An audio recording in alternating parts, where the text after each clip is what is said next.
Hello, my name is Monster Hunter, and today I'm going to be talking about weapon goals. And joining me today is my my friend, Jose. Howdy. Do you know what a weapon goal is? No, not exactly. That's the wrong answer. I'll tell you anyway, though. A weapons goal is the feature of a weapon type that you are building toward in order to maximize your weapon's potential. A perfect example is a longsword. What do you think is the weapon goal for a longsword? Get that boy to red. And? Helm break as much as possible. Perfect. It's not in extreme detail, but that is essentially what the weapon's goal is. Unfortunately, while you're battling the monster, they won't just stand still and let you power up. This ain't no episode of Dragon Ball Z and the like, so you have to create that opportunity for yourself by knowing your advantage states. Now, you and I, we play fighting games quite a bit, so you know what the neutral game is, right? Of course. All right. So for the others out there who don't know, or for people who don't play fighting games or don't understand, or they play fighting games and don't know, there are 3 advantage states for both parties. There's neutral, there's at advantage, and at disadvantage. Both sides are looking for that advantage over the other by attacking and reacting accordingly during what's considered the neutral. The neutral state is when neither monster nor hunter have the advantage over the other and must create that opportunity to be at an advantage and set their opponent at a disadvantage. What would you consider the neutral state when using your longsword? I get up close as much as I can and get ready for my counter. Exactly. Sheath. And then once you land that counter and she flinches, where are you at? I'm onto my next swing and preparing to either counter again, or if I'm at red, helm break. Exactly. That was what leads to an advantage. An advantage state is gained when one party has the upper hand from a previous action or incapacitates the other in some sort of way.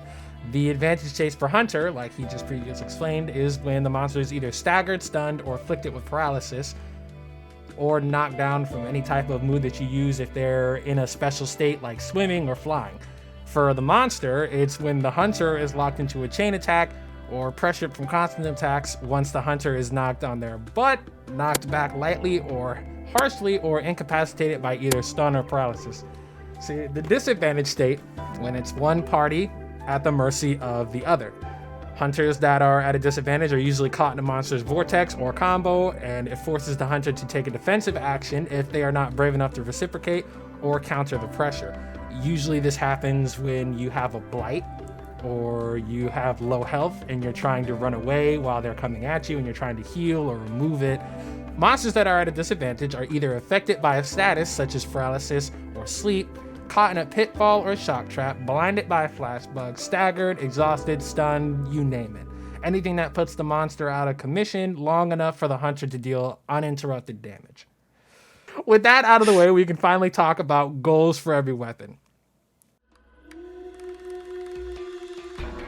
So the Greatsword's goal is to exploit openings in the monster's actions, whether they be passive motions or attacks to land blows that could potentially put the monster into a disadvantageous state. This is where the user may attempt to reach the True Charge Slash or the Rage Slash, the 2 most powerful attacks the weapon has, 1 or 2 times while down. The process is repeated once the fight enters neutral. Now, how does the Greatsword's kit assist in achieving this goal? I don't know, I just see them tackle. God damn you. That's exactly what it is too, but still. Yeah!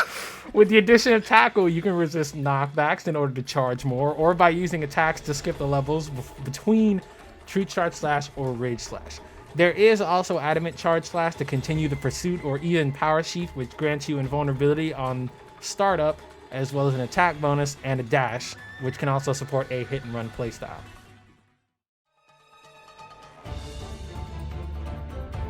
Now, we briefly touched on longsword before, but the goal of the longsword is to increase the spirit gauge to full in order to use spirit blade attacks as they consume the gauge, as well as increasing the spirit level to red for bonus damage. Now, what do you do when you get to red again?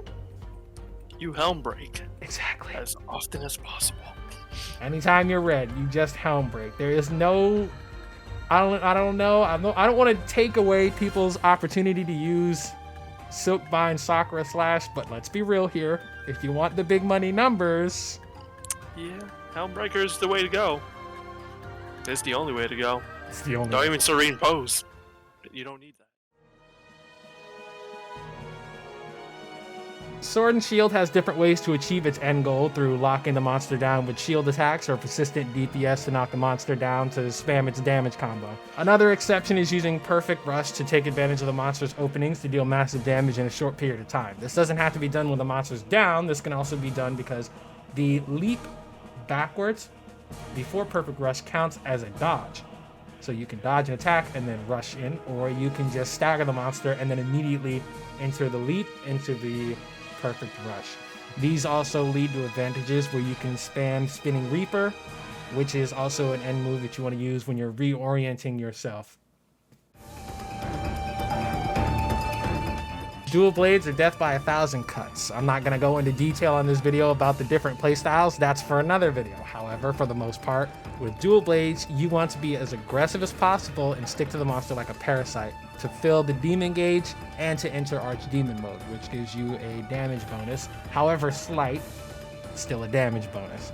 Whether that's using Demon Flight or Tower Vault, you just want to deal as much damage as possible for as long as possible, and if you incapacitate the monster, then you're free to spam Blade Dance without risk. Wash, rinse, repeat. Hammer, being one of the two main blunt weapons, utilizes its exhaust and stun values in order to exhaust or topple the monster through the use of charged attacks and the like. These moments of vulnerability are used to perform the hammer's Big Bang combo string, or overhead smash string, or impact crater for damage, and the wyvern ride. All the hammer is looking for is opportunities to perform its highest damage attacks, just like the greatsword, whether the monster is neutral or toppled. And once again, I forced you to use the hunting horn. What would you say is the hunting horn's goal? Kind of like the hammer, but you're gonna break some moves, dance, play some music. They changed it significantly in this game, where back then you just wanted to land overhead smash and a couple other moves in order to get your songs off. By attacking or performing, you increase a gauge in the top left under your health bar that, when full, provides what's called the Infernal buff.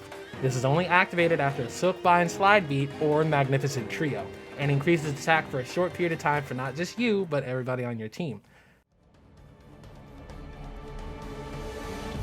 What would you consider the Lance's goal? Non-stop attacking and countering. Yes.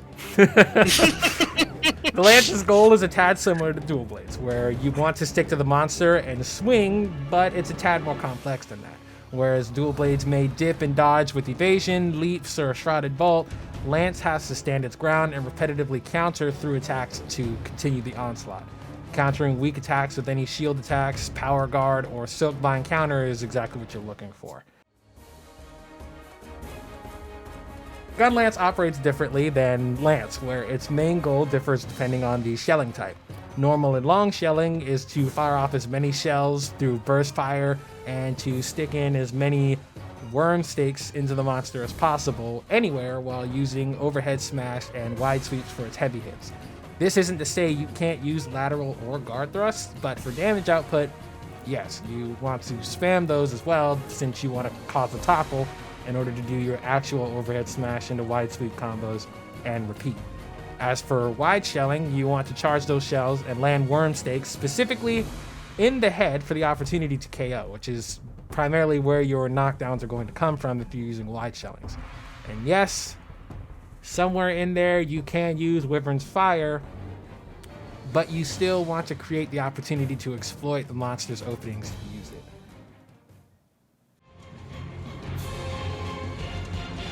Switch axe. The goal is to use sword mode attacks to enhance files and enter amped state. Once you reach amped state, you can begin to deal more damage with file bursts and turning elemental discharge into zero-sum discharge. This is the attack that you want to spam. As for when the monster is down, you want to rotate the combo of sword overhead slash into double slash into sword morph double slash and repeat. Once again, I forced you to use Charge Blade, so what can you tell me the Charge Blade's objective is? To be honest, half the time I don't even know. I'm just trying to get them files up for the big boy swing. Most of the time you say you don't know, but you know. So, Charge Blade's objective is to charge files, power shield, and either condensed elemental slash boost or condensed spinning slash boost. The main goal is to maintain files and reach a suitable point to use Elemental Discharge, Amped Elemental Discharge, and Super Elemental Discharge. That explanation wasn't hard, but the astrophysics that revolve around it, they're kind of difficult. Yeah. Yeah, it goes from step 1 to now that you've reached step 80. Insect Glaive has the goal of gaining Extract, Red, White, and Orange to gain buffs correlated with each, and the added bonus to your Hunter for having each Extract and access to the bonus features of your Kinsect type should they have one.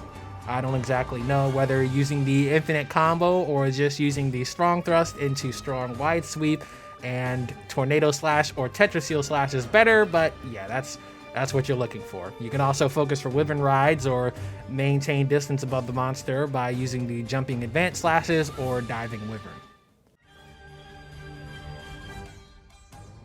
Their main goal is to focus the weak spot of the monster and use what's given in their kit to self or team buff, evade when necessary, incapacitate the monster if possible, and be an overall long-ranged menace. Of course, each weapon has a different ammo or arrow type that affects your gameplay, but the objective remains the same. Holy hell, I did it. Alright, well, that's it for this video. Do you feel like you learned something? Do you feel like you'll give me more TAs, Jose? Yes and no. Yes for TAs, but probably not with the other weapons. Alright, long sword it is. So now I gotta get the whole typical, if you enjoyed this, leave a like, comment if you want to add or disagree with something, and subscribe for more because I'm going to be doing more of these and hopefully bringing him back on board, as well as my TAs in the future. Also, I'm going to go ahead and link his channel down for my assistant today, and maybe he'll do more Monster Hunter, maybe he'll do something completely different. I don't know, but just stay tuned for that, right? Yeah, I'm gonna do a mix of things. A lot more Monster Hunter and TAs. TAs for sure. That's the same thing. Shut up.